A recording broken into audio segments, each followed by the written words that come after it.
ఈ రోజే డౌన్లోడ్ చేయండి. మీ ఫేవరెట్ షోస్ చూడండి.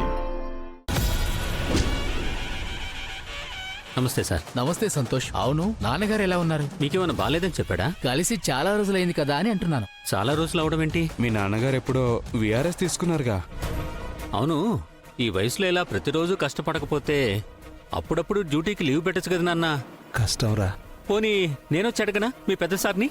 అక్కర్లేదు. అయితే లీవ్ తీసుకుంటారా నాన్న? ఎక్కడ తీసుకుంటారు? ఏంటండి మీరు మాట్లాడేది? ఎక్కడ తీసుకుంటారు అంటే మావయ్య ఎక్కడ పని చేస్తున్నారో అక్కడే తీసుకుంటారు. మరి ఎక్కడా పని చేయకపోతే? ఎప్పుడో 6 నెలల క్రితమే జాబ్కి విఆర్ఎస్ తీసేసుకున్నాడు. మమ్మల్ని ఇంత పకడ్బందీగా మోసం చేసిన నువ్వు ఇంకొక క్షణం కూడా ఈ ఇంట్లో ఉండడానికి వీల్లేదు. పోండి బయటికి. ఏం చేస్తున్నావురా నువ్వు?